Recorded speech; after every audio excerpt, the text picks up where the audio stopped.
Hi everyone, welcome back to yet another interesting session of Quest for Literature. Hope you are all very well following the Australian literature series. Today we are going to discuss about the poem The Old Girl by Silvana Gardner. If you have not yet watched the previous videos, do watch it. I had given the links in the description box. Before getting into the session, if you are not yet subscribed to my channel, do subscribe as well as click on the bell icon and enable all option so that you will be notified whenever I upload a new video. The poem Old Girl was written by Silvana Gardner. She is a poet, a writer and visual artist in Australia. She has a Bachelor of Art degree from the University of Queensland. Her artworks are held in major art collections including the National Gallery of Victoria and the Queensland Art Gallery.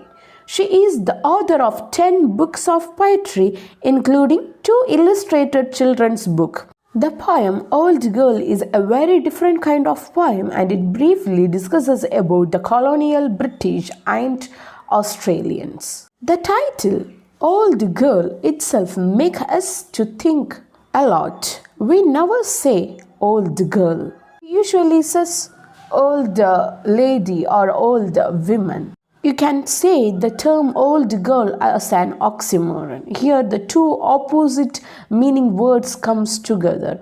Old showing some oldness and girl usually we say a person who is young or beautiful. The old girl can be considered as the country Australia itself. Though it is a very old country, it is untouched by people. That is why you can say it as young. So let us get into the poem. The French boy speaks fluent English. The aboriginal girl knows the latest trends. The German doesn't wear leather anymore, and the melting pot is boiling dry of colonial British skimming Australians to the surface.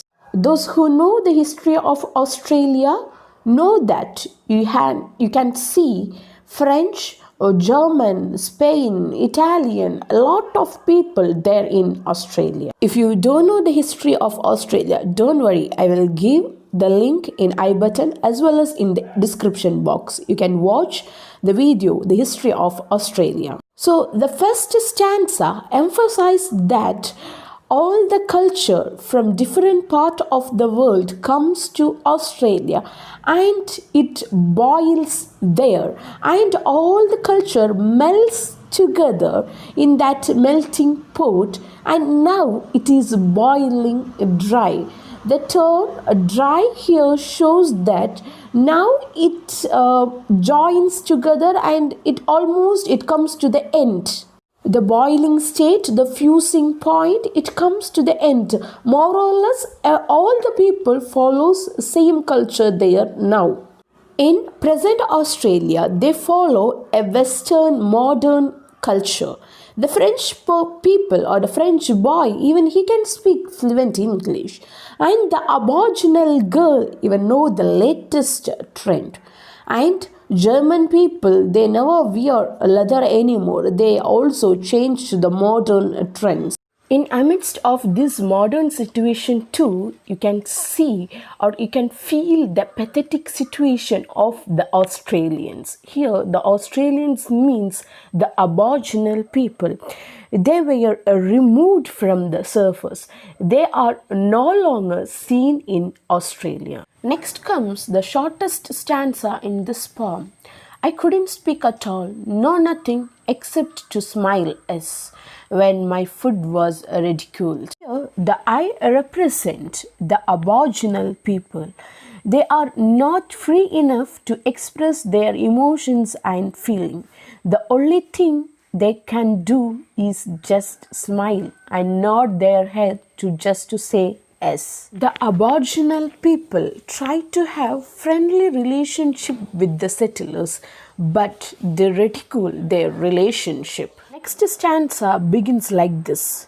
Now I am the old girl, the absentee, who has come back to teach what she has learned, the strange philosophy of art, as a survival kit in the same classroom. The concluding stanza shows the missing generation. I hope you remember that.